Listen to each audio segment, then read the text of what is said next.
Hello everyone. आज हम बात करने वाले सेक्शन नंबर 141 के बारे में। 141 एक सिंपल सी चीज बोलता है कि अगर हमारे क्रेडिटर जो हैं उनके पास एक गारंटर की भी बेनिफिट है और एक सिक्योरिटी का भी बेनिफिट है, तो उस केस में क्या होगा, उसको लिख के समझते हैं हम।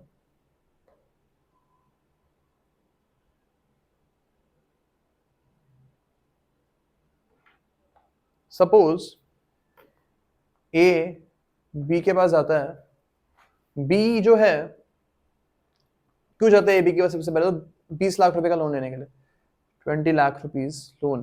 वी ए को बोलता है कि I will give you the loan, but तू एक गारंटर लेके आ मेरे लिए पहले, कि गारंटर लेके आ पहले, साथ ही साथ तू मेरे लिए एक give me some kind of security.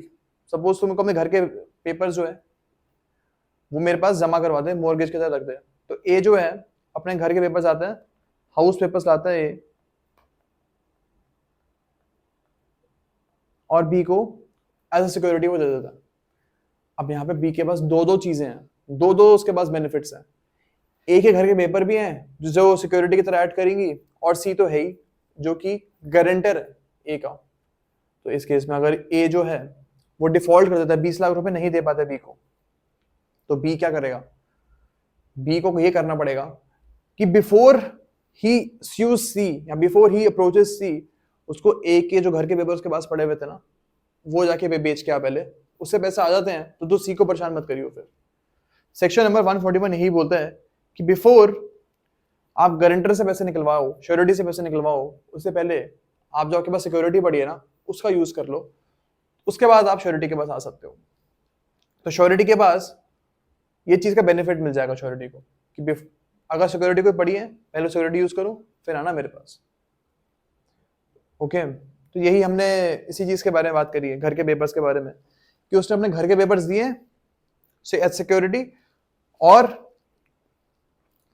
हमारा गारंटर तो था ही इस केस में, लेकिन मेन तो सिक्योरिटी थी ना, सिक्योरिटी उसने दी थी और उसके चक्कर में उसको लोन मिल गया। ओके, अब पहले आप घर के पेपर जो आपके पास पड़े हैं घर को बिकवाओ फिर आना गारंटर के पास। तो 141 यही बोलता है। अब हम आते सेक्शन नंबर 142 पे।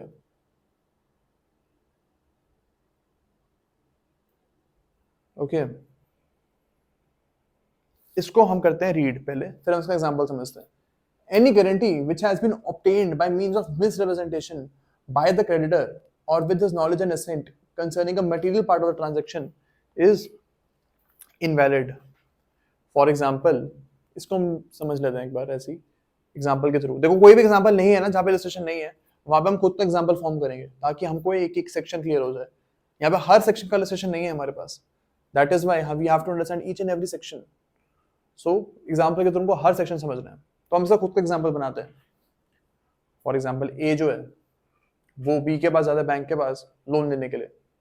जो बी बैंक है वो बोलता है कि आप एक गारंटर को लेके आओ फिर मैं आपको लोन दे दूंगा। ए लेके आता है सी को। सी बोलता है, सी बी से पूछता है, बैंक से पूछता है कि भाई ए की हालत कैसी है, मतलब इसका फाइनेंशियल, जो उसकी फाइनेंशियल बैकग्राउंड कैसा है, क्या इसका क्रेडिट स्कोर अच्छा है, क्या इसकी फाइनेंशियल हेल्थ स्ट्रांग है कि नहीं है। बैंक बोलता है कि हाँ हाँ भाई ए की जो हेल्थ है बहुत स्ट्रांग है, फाइनेंशियल हेल्थ बहुत स्ट्रांग है, जो हमारा ए का जो क्रेडिट स्कोर है वो भी बहुत स्ट्रांग है, इसके बैंक में बहुत पैसे पड़े हुए हैं, बिल्कुल पैसे देगा ये। अब सी बैंक की इस स्टेटमेंट के ऊपर रिलाई करके ए का गारंटर बन जाता है। बाद में पता लगता है कि ए की हालत बहुत ज्यादा तंग थी और बैंक ने ये सी से बात छुपाई हुई थी, जो गारंटर है सी उससे बातें छुपाई थी। इस केस में जो सी गारंटर बना था ना, अगर ये चीज प्रूव हो जाती है कि बैंक ने ये चीज छुपाई थी सी से, तो सी हो जाएगा डिस्चार्ज, सी की कोई लायबिलिटी नहीं होगी क्योंकि उसने ये मटेरियल फैक्ट जो है बैंक ने सी से छुपाया था। तो इस केस में सी जो है गारंटरशिप से अपना हो जाएगा डिस्चार्ज, बिकॉज जो क्रेडिट स्कोर था ना ए का इस केस में वो बहुत पुअर था, बहुत खराब था, और इस चीज के बारे में सी को नहीं बताया गया था बैंक द्वारा, झूठ बोला गया था बैंक ने, सी को झूठ बोला था, इसलिए यहाँ पे she is not no longer a guarantor. अब हम आते सेक्शन नंबर 143 पे। guarantee obtained by concealment is invalid. इसको हम करते हैं read. You can just have a look over it, फिर हम इसको समझते हैं. इसका आप सिर्फ बेयर लैंग्वेज पढ़ लो, फिर हम उसको समझेंगे एग्जाम्पल के थ्रू. इसमें क्या है, सेम एग्जाम्पल पहले वाला लेते हैं. इस केस में जो है कंसीलमेंट हुई है, बैंक ने जो गारंटर था हमारा उससे बातें छुपाई है. गारंटर ने खुद नहीं पूछा, 143 में कि जो हमारा ASK जो क्रेडिट स्कोर है वो अच्छा है या बुरा है, लेकिन बैंक को पता था कि इसकी हालत बहुत तंग है, इसके पास एक्चुअली में कोई पैसे नहीं देने के लिए, लेकिन इसने ये चीज गारंटर को नहीं बताई, कंसील कर दी उसने गारंटर के साथ ये चीज. सी ने भी नहीं पूछा और बैंक ने बताया भी नहीं. इस केस में धोखाधड़ी तो हुई है ना सी के साथ. अगर बी बैंक को पता था इस चीज का कि एक की हालत तंग है तो उसको बताना चाहिए था सी को, उसने नहीं बताया, तो इस केस में कंसीलमेंट हुई है. इस कंसीलमेंट की वजह से she will be discharged as guarantor. तो यही चीज सेक्शन 143 बोलता है. Any guarantee which the creditor has obtained by means of keeping silence as to the material circumstances is invalid. तो इसलिए यहाँ पे उसने नहीं बताया, कंसील कर दिया फैक्ट को, इसलिए bank is liable. Even if इस केस में जो गारंटर है हमारा सी, वो बैंक से जाके पूछता कि आप बताओ सर मुझे कि ए की हालत कैसी है, फाइनेंशियल हेल्थ इसकी कैसी है, और बैंक इस पूछा था चुप, कुछ नहीं बोलता, कहता आप खुद देख लो हम नहीं बता रहे आपको. तो यहाँ पे भी कंसीलमेंट हुई है ना, छुपाया गया है, बैंक को पता था फिर भी उसने नहीं बताया ए के फाइनेंशियल हेल्थ के बारे में सी को, इसलिए इधर यहाँ पे भी कंसीलमेंट हुई है. And here also she will be discharged as surety. Okay, अब हम आते सेक्शन नंबर 144 के बारे में, इसको हम रीड करते हैं.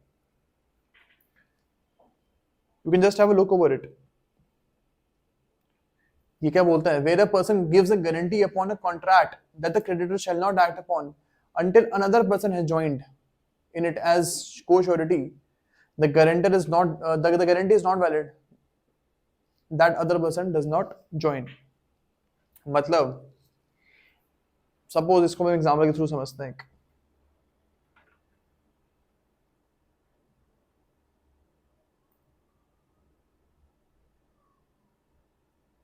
वन 144 को हम एग्जाम्पल के थ्रू समझते हैं.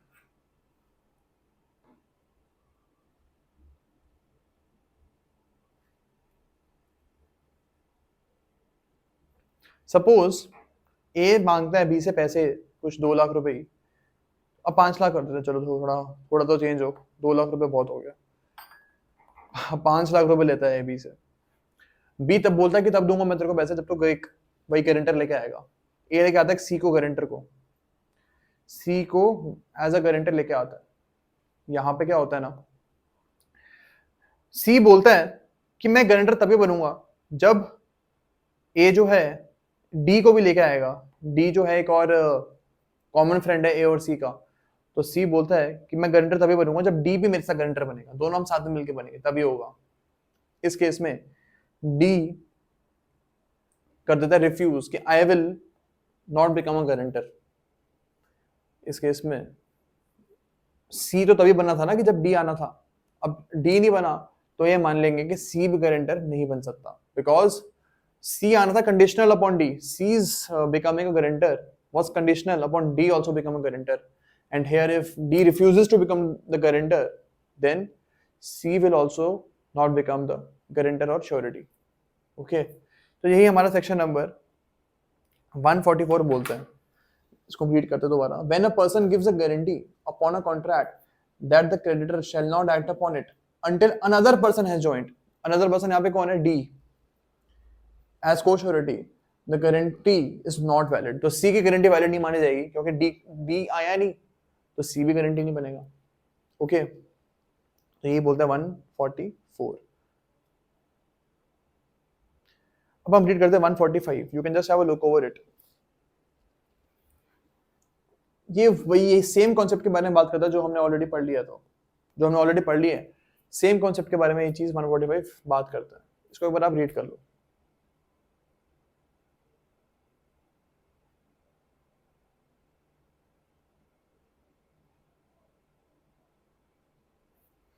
यहाँ पे बोला गया है कि अगर जो हमारे गारंटर हैं वो जो है गारंटर हमारे, वो प्रिंसिपल लेटर के बिहाफ पे क्रेडिटर को कोई पैसे देते हैं, तो यहाँ पे एक इम्प्लाइड कॉन्ट्रैक्ट हो जाएगा प्रिंसिपल लेटर और गारंटर के बीच में कि हाँ भाई प्रिंसिपल लेटर गारंटर को पैसे देगा, क्योंकि गारंटर ने उसके बिहाफ पे भर दिया है तो उसको भी तो निकलवाने हैं ना अपने पैसे गारंटर को। इसलिए यहाँ पे जो प्रिंसिपल लेटर है और सी है उनके बीच में इम्प्लाइड कॉन्ट्रैक्ट ऑफ इंडेमनिटी होगा। हमने पढ़ा था इंडेमनिटी दो लोगों के बीच में होता है, तो ए जो पैसे ले रहा है और सी जो गारंटर है, उन दोनों के बीच में एक इम्प्लाइड कॉन्ट्रैक्ट ऑफ इंडेमनिटी होगा, दैट ए विल इंडेमनीफाई सी जो गारंटर है, ए जो है सी को पैसे देगा। इसी से उनके बीच में एक इम्प्लाइड कॉन्ट्रैक्ट है, माना जाएगा ऐसा कॉन्ट्रैक्ट एग्जिस्ट करता है। ओके, तो यही बस बोली गई 145 में, ये चीज बोली गई है कि प्रिंसिपल लेटर और गारंटर के बीच में एक इम्प्लाइड कॉन्ट्रैक्ट है कि principal letter will pay off the guarantor. Section 145 यही बोलता है। अब हम आते हैं सेक्शन नंबर 146। 146 क्या बोलता है? It says co-sureties liable to contribute equally. Suppose इसमें क्या बोला गया है, इसको हम एग्जाम्पल के थ्रू समझते हैं। बहुत इजी एग्जाम्पल लेते हैं इसका एक।